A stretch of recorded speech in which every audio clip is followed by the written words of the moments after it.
ఎండిపోతుంటే దాన్ని అంటిస్తున్నారు. పంటలు మంటలు మండుతున్నాయి. ఇటువంటి సన్నివేశాలను సందర్భాలను చూడడానికే ప్రజలు మార్పు కోరినరా? రైతాంగాన్ని కూడా ఆలోచించమని కోరుతున్నాం మేము. మీరు ఏ క్షణికావేశంలో ఏ కారణాల చేత ఏ తప్పుడు ప్రచారాల చేత ఏ ప్రభావానికి లోనై నిర్ణయం తీసుకున్నారు అయిపోయింది. కానీ వీళ్ళు ఏం మార్పు ఉంది మీ కళ్ళ ముందల? మీరే కదా సజీవ సాక్ష్యాలు. ఇంత గొప్ప మార్పు ఇప్పుడు సర్కారు తెస్తారనా మీరు వాళ్ళని తెచ్చుకొని నెత్తిన పెట్టుకున్నది? దయచేసి రైతాంగం కూడా ఆలోచించాలని చెప్పి నేను విజ్ఞప్తి చేస్తున్నా. రాష్ట్రంలో ఒక్క చోట ఒక రైతుకు ఏదన్నా నష్టం జరిగితే పరిగెత్తుకొని పోయేటోళ్ళం మేము, మా ఎమ్మెల్యేలు కానీ మేము కానీ ఇతర సహచర మంత్రులు కానీ ఆనాడు. ఇలా రాష్ట్ర వ్యాప్తంగా ప్రతి జిల్లాలో పంటలు ఎండుతుంటే ఒక ఎమ్మెల్యే బోర్డు, అధికార పార్టీ ఎమ్మెల్యే, ఒక మంత్రి బోర్డు, ఇదేం విచిత్రం అండి, నాకు అర్థం కాదు. ఫేస్ చేయరా సిచ్యువేషన్ని? పరిష్కారాలు లేవా అనుకుంటే? అసాధ్యమైనవా మానవులకు? చేయవచ్చు కదా ఏదో ఒకటి. ఓయప్ప కేసీఆర్ ఇన్ని అప్పులు చేసిండు అన్ని అప్పులు చేసిండు పెద్ద దుష్ప్రచారం చేసిరి.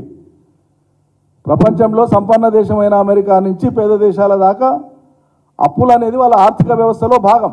అప్పులు చేసి సంపద సృష్టిస్తారు, ఎకానమీని పెంచుకుంటూ పోతారు ఆయా సందర్భాలను బట్టి.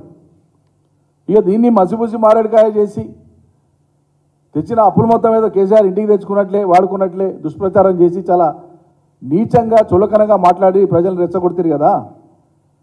మరి 100 రోజులకే 16,400 కోట్లు ఎట్లా చేస్తారు మీరు? 100 రోజులకే 16,400 కోట్లు ఎట్లా చేసింది రేవంత్ సర్కార్? ఇవాళ ఏం చెప్తారు ప్రజలకు? మీరు చేస్తే గొప్పతనం మంచితనం, ఇతరులు చేసింది చెడా? ఒకటి మాట్లాడే ముందు రేపు ఈ పరిస్థితి వస్తే ఏం జవాబు ఇవ్వవలసి ఉంటుందో అనేటువంటి స్పృహతో మాట్లాడాలి. ఎప్పుడు మాట్లాడినా ప్రభుత్వాలను నడిపేవాళ్ళు కానీ ప్రభుత్వాలకు వద్దామనుకునేటువంటి వాళ్ళు కానీ. అలా మీరు మాట్లాడినప్పుడు మీకు స్పృహ ఉండాలి. అప్పుల గురించి మాట్లాడినప్పుడు నిలదీసి మాట్లాడతారు కదా. వాళ్ళు ఇలా ఎట్లా చేస్తున్నారు? కొన్ని చేసిండ్రు. మేము తొలి ప్రాధాన్యతగా రైతాంగాన్ని వ్యవసాయాన్ని ఎంచుకున్నాం. అలా ఫలితాలు తెచ్చినాం, అద్భుతం చేసి చూపించినాం, దేశానికి అన్నపూర్ణంగా తెలంగాణను మలిచినాం. మరి మీరేమన్నట్లా చేసిన అప్పులకెళ్ళి రైతు బంధు ఇట్లా అందరికి ఇస్తారే? ఎందుకు ఇవ్వకపోతే? మరి అప్పులు బరాబర్ చేస్తే రైతు బంధు ఎనికే రైతులకి ఎనికే పైసలు లేవు, గుత్తేదారుల బిల్లులు ఎనికే మాత్రం పైసలు ఉంటాయి. రైతు బంధుకి ఎనికే పైసలు లేవు.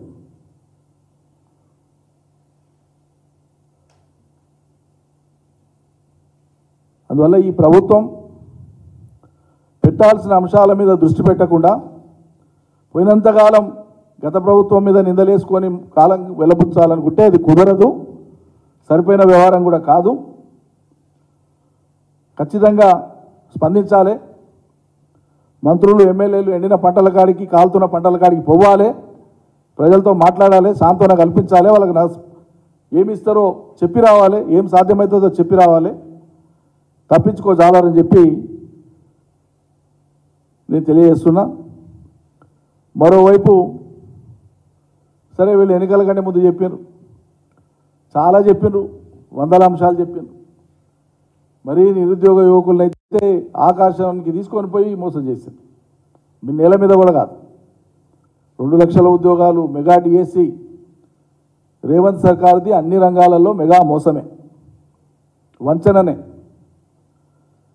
అరే ఒక్క నోటిఫికేషన్ ఇవ్వకుండా, ఒక్క ఎంప్లాయ్మెంట్ రిక్రూట్మెంట్కి సంబంధించినటువంటి ఒక్క ప్రాసెస్ కూడా వీళ్ళు ఫాలో కాకుండా మొత్తం పోయిన సర్కారు చేస్తే, అది పోలీస్ రిక్రూట్మెంట్ బోర్డు కానీ హెల్త్ డిపార్ట్మెంట్ జాబ్స్ కానీ వివిధ దశలలో ఆ పరీక్షలకు ఏముంటాయి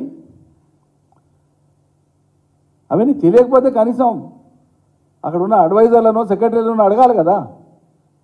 30,000 ఉద్యోగాలు మేమే ఇచ్చినాం, నియామక పత్రం ఇచ్చినప్పుడు మేము ఇచ్చినామని ఎట్లా మాట్లాడబోతుంది అవుతుంది?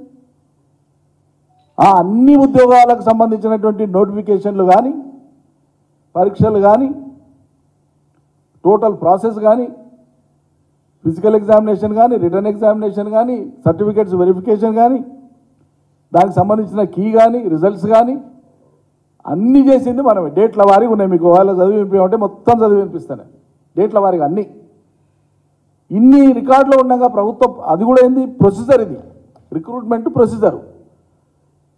ఇంత ప్రొసీజర్, ఇంత ఏడాదిన్నర పడుతుంది ప్రొసీజర్. ఎప్పుడైనా ఏడాదిన్నర ప్రొసీజర్ తర్వాత ఈ నౌకర్ల పత్రాలు పిల్లలకి ఇచ్చే కంటే జస్ట్ అప్పటికప్పుడు కోడ్ వచ్చేసింది.